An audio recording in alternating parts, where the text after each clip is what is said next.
Coimbra, connue comme étant la ville des étudiants, du savoir et de l'amour.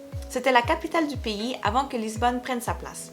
C'est la troisième ville la plus importante du Portugal. Quoi visiter?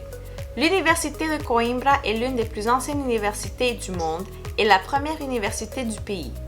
Elle fut fondée à Lisbonne en 1290 puis transférée à Coimbra en 1537. Elle vaut la peine d'être visitée car vous y trouverez divers sites tels que le musée des sciences, le palais royal, la chapelle Saint-Michel, la tour de l'université et l'une des plus belles bibliothèques du monde, la bibliothèque Joanina, qui contient plus de 300 000 livres. Un fait très intéressant à propos de la bibliothèque, c'est qu'elle possède une colonie de chauves-souris pour protéger les livres des insectes. Ces animaux sortent la nuit pour manger les insectes. Lorsque vous arrivez à l'université, il vous est conseillé de commencer par le musée. Le musée des sciences est super intéressant. Il est divisé en 3 parties. Le laboratoire de chimie, le cabinet de physique et la galerie d'histoire naturelle.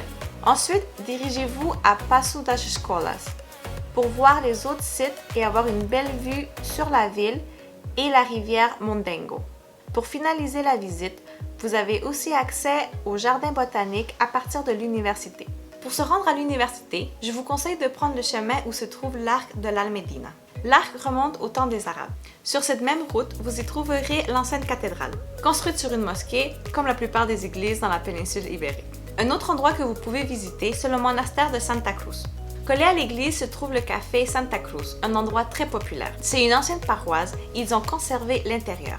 Sur la rivière Mondengo, il y a plusieurs ponts, d'où vous pouvez aller prendre des belles photos de la ville.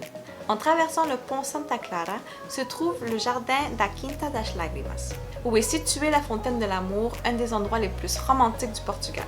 C'est dans ce même parc que Pierre Ier et Inés de Castro ont partagé leur moment le plus intime et aussi où elle fut assassinée par le père de Pierre Ier, le roi Alphonse IV de Portugal, car il n'approuvait pas cette union.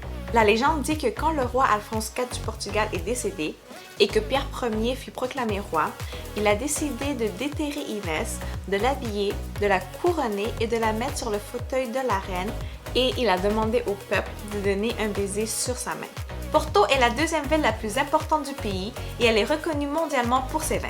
Durant le temps des Romains, ils ont nommé la ville Portucale, d'où viendrait le nom Portugal. Quoi visiter à Porto lorsque vous n'avez que 2 jours? Le premier jour, je suis arrivée dans l'après-midi, donc j'en ai profité pour aller voir le palais de la Bourse, qui fut construite en 1842. Le ticket inclut également un tour guidé en différentes langues. J'ai la chance de parler plusieurs langues, donc cela m'a donné l'opportunité de prendre le dernier tour guidé avant la fermeture. Ça vaut la peine de venir faire un tour car nous apprenons beaucoup sur l'histoire de Porto. Nous visitons plusieurs salles, mais la salle la plus importante et la plus belle, c'est le salon arabe, d'où ils se sont inspirés de l'Alhambra de Grenade pour l'architecture. C'est dans cette salle que se font les actes officiels de la ville. Le jour suivant, j'ai participé à un free walking tour.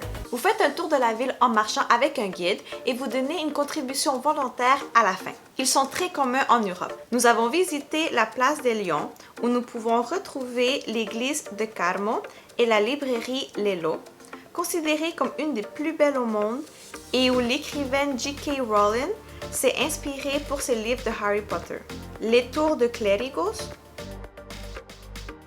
à Praça da Liberdade, où se trouve la mairie et les stations de train São Bento, avec ses beaux azulejos.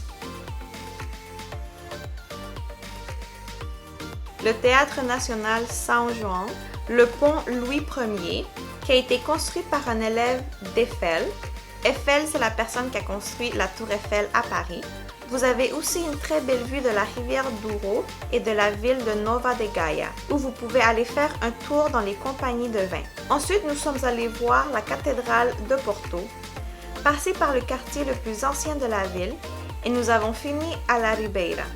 Par la suite, je suis allée manger un plat typique du Portugal, una francesinha, avec un bon verre de sangria.